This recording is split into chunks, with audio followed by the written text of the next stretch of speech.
Here we go, episode 92. We're back in the mix here on Horse Race Bets after a very interesting and challenging weekend of action. I had to take a couple days off to get things sorted out, to kind of be able to figure it out and lay it out for you.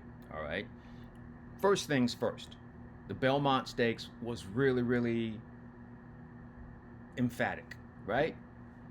Journalism tried it, but wasn't able to do it. Sovereignty's just a better horse. He won the Belmont rather easily. This is how we looked at it before the race came up.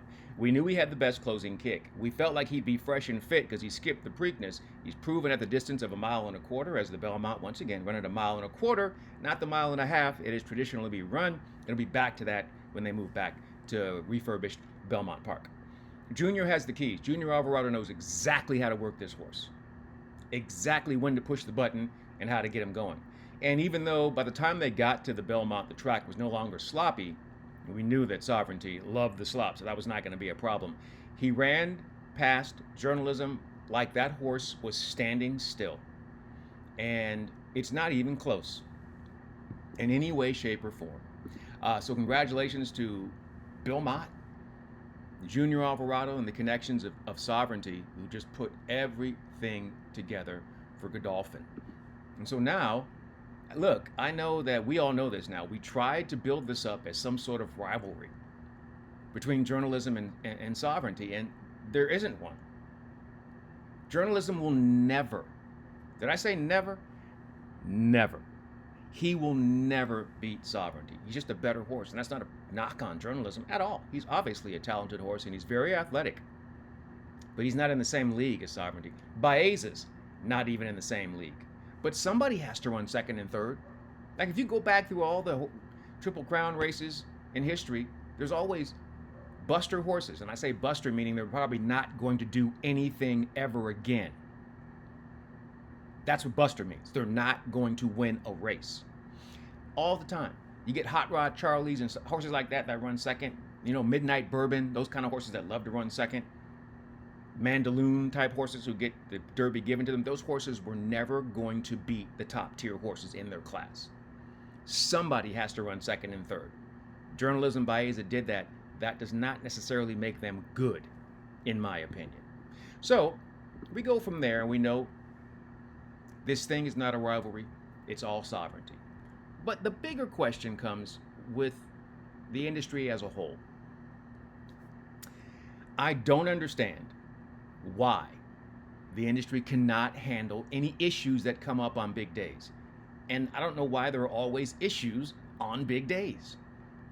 It doesn't make any sense. You've got a weather tracker. You knew the weather was coming through, and yet you were not prepared. I don't understand that. So you end up taking two key races off of the turf course, canceling them entirely, which messes up everything for everybody. Everyone who was playing, handicappers, you put together a plan according to what the card that was laid out and the weather. And you as handicappers, we knew. We were like, okay. So then they come through and they're like, we're gonna run them on Sunday? Like, what? Get out of here with that. So anyway, they moved them. It threw everything completely out of whack. And so much for me that I was like, I'm not gonna play. I didn't even play. Because a lot of it just didn't make any sense to me. So it was really difficult for me to reassess after they made the changes in the weather and then say, okay, I want to approach this. So whether it's tote issues, weather issues, track issues, right? Then you've got the organic nature of injuries. You're going to have something happen with a horse one time maybe during the course of a big weekend. They just don't know how to handle it. And so that's why I've always said, you do not, horse racing, you do not want to be marketed and promoted because you don't know what to do with it. You don't know what to do with the attention. You need to stay over here in this corner and have nobody pay attention to you and just keep doing your nonsense. Because the more the general public sees how this goes every day, the less they want to be a part of it. Like, why would you? There's only one reason why you would. Because the odds are better than any other wagering event ever. There's no place you're ever going to get the odds you get on a winner in horse racing. Never. Had a buddy played a pick 5, I think, on Thursday. But he played an early pick 5 on Thursday before all the madness started at Saratoga, Belmont meeting there at Saratoga. And it wasn't a big ticket, but he made $5,000. It's like, man, and he's like just a regular dude. I was like, nice. But that's what it's all about. That's what it's all about. This is the only sport you can get that. So as players, we have to find ways to ignore all the dumb shit that they do that throws us off, right? And still try to stay focused on getting that money. I hope one day they figure it out. So now we get into situations where we ask these questions, the aftermath of certain races. So we had a huge weekend of racing, not only at the Belmont meeting in Saratoga, but also at Churchill Downs over the weekend. So we had two really interesting runners for one trainer. And I'm like, think about this. Let's think about these two different trainers, okay? Bob Baffert had gaming entered to run in the Matt Win. Instead, he decided, I'm not going to do that. I'm going to stay home and win this easy-ass race in Southern California. That, to me, seems like a smart trainer making a smart decision. On the other hand, you got Brad Cox, who not only found a way to hook up good cheer. I'm just going to assume that it was the surface, because sometimes horses don't respond to the surface, and the surface at Saratoga is completely different. And it was sloppy. So maybe Good Cheer, who was the best 3-year-old filly we had this year, just a bad day, off day, didn't like the surface, I might be inclined to let that go. But Brad Cox, what were you doing with Final Gambit? That horse had no business being in that race when all those horses scratched out. I don't understand why you would do that to a horse that could be really promising. You put him in a race where he's got no shot whatsoever. No shot. There's no way that horse is going to run past because there's no speed. And you've got Luis Saez on East Avenue. You're not catching him. I forget that. So once I saw that, I'm like, man, I'm not messing with that. Anyway, it's just like, if you have these big horses and you have these big days, how can you make dumb-ass decisions like that? It doesn't make any sense. It's one thing for your horse, Good Cheer, like I said, to just not be ready. We give trainers a mulligan all the time because sometimes it's just not their day. But it's still you making the decision to place a horse in a race. And the horse has no shot to win, and you know this. Why? I hope he didn't ruin that horse, because I love Final Gambit. But I hope he did not ruin that horse. Hope he gives the horse a little break and gets him back on the turf course, or even on the synthetic when Turfway Park comes back around. I don't care. Just put him in a spot where he can do his thing and have a chance to win. Good grief. Knuckleheads.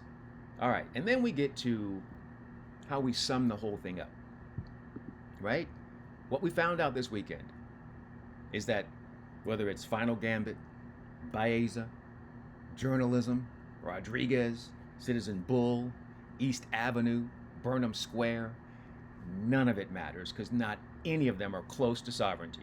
Not even close. So now, here's the thing that's intriguing about the trainer and owner decisions, right? They're all looking forward to the races coming up this summer. Jim Dandy, the Haskell, right? The Travers, all that stuff coming up are big races. But if sovereignty is pointed toward any of those races, and he's most likely going to go in the Jim Dandy, you got no shot. So now the trainers are going to figure out, okay, what race is he going? Let me try to steal this other race. And that's great. You can play those little hopscotch games all you want all summer, because that's what racing is about. You got to find a spot for your horse. But there's one thing that's non-negotiable.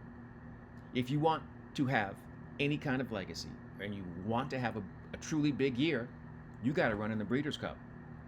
Now, which one of these horses has the balls to run against Sovereignty in the Breeders' Cup Classic? Which one, you say? Well, according to his trainer, Journalism can't wait to run at Del Mar in the Breeders' Cup. Really? Hey, bro, if Sovereignty shows up, it doesn't matter what you do. The horse is just way better than you. And that's not a knock on Journalism at all. And I hope Michael McCarthy is like, yeah, we'll be your Huckleberry, because, bro, you're not going to beat that horse. And it just makes it easier on players like me, because I'm like, that's an easy horse to play. There's none of them that can handle Sovereignty. So now, what is your Breeders' Cup Classic going to look like? Hell, what's the friggin' Jim Dandy going to look like? with sovereignty in there. Who has the balls to try to beat him? It's going to be a 4-horse field if we're lucky, maybe 5. Woo-hoo! And if he goes to the Classic, like people are already talking about Bob Baffert's horse, Nisos, whatever you want to call that horse, who's going to be stretching out with the speed. Man, I don't think it matters. I don't think it matters. But it's the media's job to talk about that nonsense, to promote the sport and market the sport. But for players, we're like, just talk to me about horses that I can make money with. Because the rest of the 3-year-old crop has nothing on sovereignty. They'll never get close to that horse. So, but the thing about horses is they can develop, and somebody could all of a sudden come in here in the next couple of months and be like, woo, look at this horse.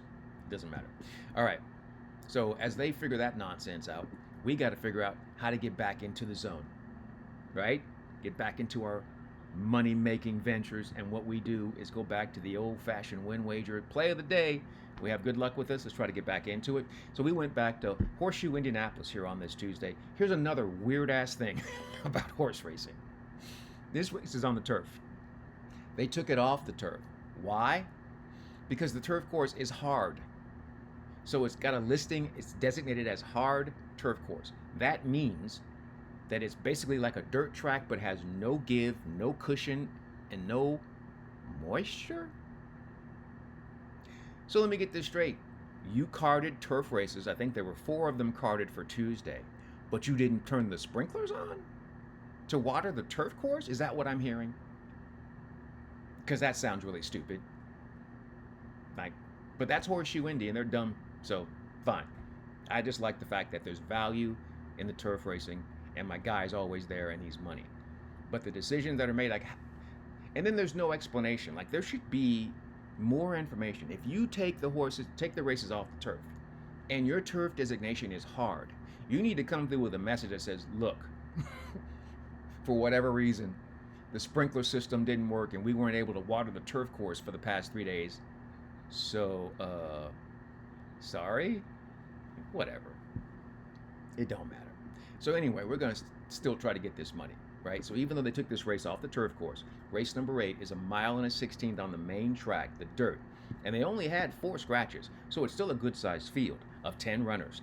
And they're all going to be trying to deal with this, the number 2, Whiskey Tryst. So you can see there, with the speed this horse has shown, he's shown a little bit of speed, sprinting. Then he stretched out on the turf that first time, and he went straight to the lead. Now he went a little too fast in the opening quarter, and it caught up to him late, and they got to him. So they come right back, stretched out, more ground to work with on the dirt. Does a great job sitting just off of it, made a move to your leader, got tired. Today, I think he's going to have the lead outright, and Fernando de la Cruz does not mess around. There are 2 horses, the 5 and the 9. They're closing horses that might try to run him down, but I think if Fernando breaks on top, it's over. Now he's 12-1 morning line. I guarantee you, this horse will be closer to 9-2 when you get to the gate. And if we get 9-2, awesome. I'll take it. But we're not going to get anywhere near 12-1. Mainly because the horse has speed, there have been a few scratches, the surface switch, and more importantly, the top rider jumps on for the first time. And that's a huge, huge factor. So I'm going to go with the 2, Whiskey Tryst, race number 8 at Horseshoe Indy here on this here Tuesday. And that's how we get back into it with episode 92 on Horse Race Bets. Man, you can tell I was really disappointed with everything that happened this weekend. Really disappointed. So hopefully, we're probably not going to. But maybe things will get better on big days. In the meantime, in between time, and until next time, I'm Ken Rudulph here on Horse Race Bets. We'll see you again. Let's get this money today with the play of the day at Horseshoe Indy, and we'll see you next time. Good luck and enjoy whatever you're into.